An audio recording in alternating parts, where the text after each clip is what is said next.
Vunier here, and I'm excited. Why? Because I just got the Bugatti Chiron. Ooh. So, let's take a look at the box.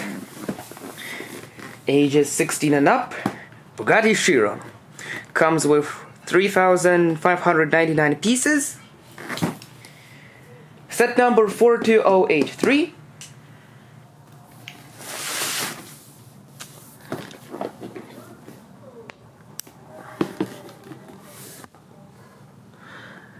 Scale 1 to 8.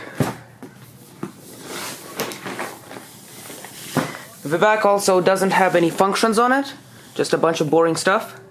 It does, however, feature a nice W16 engine.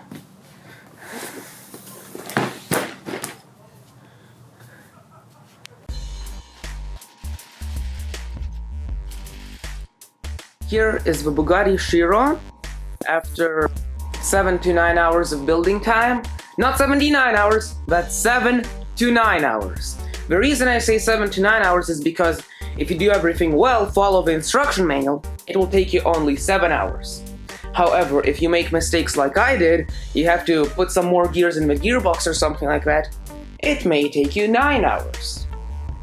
Not that long of a building time, you can definitely handle it, but something worth mentioning. Watch the engine carefully. This is on a high speed in reverse. If we flip it to forward to the drive position, it will be one of the first speeds, one of the lower speeds. So this is the reverse. Hold on.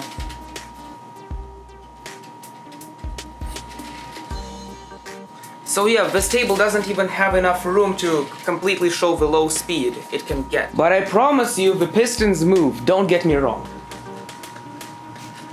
That is the W16 engine. It is not actually a W16 engine because that would be impossible to recreate with Lego parts. It is actually a V8 with two inline-4 engines attached together. Credit where credit is due, the interior of a Bugatti Chiron is very nice. Just like the real thing, the seats resemble luxurious, soft leather seats. Here is the steering wheel, which by the way actually turns with the wheels themselves. So yeah, you can see that. Now there is a speedometer there, and a map, and something else I don't know. Now I do want to mention that this car has a really complex gearbox. Basically, you've got 8 speeds. 1, 2, 3, 4, 5, 6, 7, 8. And that is how you control the speed of the engine.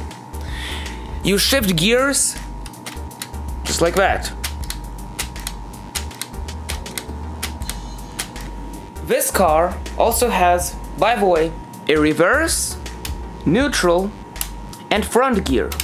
You change it with this tiny paddle. Inside the Bugatti Chiron's front trunk, you will find a unique license plate over here, but on top of that, a nice Bugatti leather bag. It says Chiron. There's a zipper here. Chiron at the back. Very nice little miniature build. Oh, and if you're wondering what this gear is, basically it's just for turning. As for my favorite function in this entire Bugatti car, it's the fact that the rear wing actually comes up. So you need an external tool to operate this. I lost the real external tool, so I'm gonna be using this ugly thing. Basically, any axle will work. So just get it in there, you spin it. There, bam! How cool is that? As for the design itself, the back is perfect in my opinion. I mean, look at this rear lighting here, which is supposed to resemble the red light. And over here, we can see the Bugatti logo, Chiron, and the exhaust tubes. Everything is just so well shaped. On the side, there is a rod, a flexible rod, which is right here kind of making this circular shape. It is used to resemble the Bugatti's real shape. The real shape of the Chiron. Here is a side view of the car. I won't be doing a bird's eye view, but I do want you to appreciate the top. Look at how well VZ pieces are used. They're used to capture the authentic curviness, the aerodynamic of the Bugatti. Authenticity on this machine gets a 10 out of 10. A lot of people with a Bugatti Chiron really love the back and dislike the front. I on the opposite, because I really love this grille over here. You can't really see it on camera, but I promise you there is a grille there. I also love these headlights, which by the way can extend out like this. I mean, not really practical, but a cool feature nonetheless. I also love the use of these rods and just these little tubes, I guess. The wheels also have a Bugatti logo, which is actually very, very, very nice. As for my final thoughts and feelings, I do feel like authenticity is very, very well done. Authenticity is basically how well the model resembles the real counterpart. Now, I do want to mention, it isn't much for playability. Yes, you do get the gear shifting, but once you play around with it, it's not much fun to play with. I mean, don't get me wrong, the mechanism is very, very, very important, very complex and very nice. You see, I get the placebo effect that it's very well done. Here's why. Because I built the machine. I built the Bugatti. Whereas someone else who's playing with the machine, they're not gonna be able to enjoy the gear shifting thing as much as I do. Another thing, there is no hand of God steering, which isn't a bad thing because you don't want to get rid of the authenticity of a machine. But I do want to say that if you want to turn, it's very, very hard. You kind of have to do that. No Lego Technic model is perfect, and this Bugatti Chiron is no exception.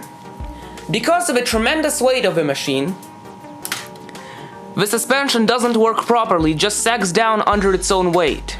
It doesn't spring back up. So, Lego needs to improve on their springs. Lego needs to make stronger ones. The back, by the way, also has suspension with the same problem. Another thing is that this model only includes 2 differential drives. It doesn't have a central differential, only 2. One for the front, one for the back. Now I do want Lego Technic to make some SUVs next time. They've made the Porsche 911 GT3 RS and the Bugatti Chiron, which are both very luxurious, very expensive sedans. But I do want them to make an SUV, a luxurious SUV for an SUV fan like me. So, I highly recommend they contact Bentley and decide to make a model of the Bentley Bentayga, because the seats, for one, are very luxurious, very nice interior. The front will be a challenge to copy, and Lego always loves a challenge. And with that SUV, you won't have a suspension problem. Yes, the model will still sag down, but even when it does sag down, it'll still be high enough off the ground to not hit any off-road obstacles. This is your Voonier here, and I will see you in the next one.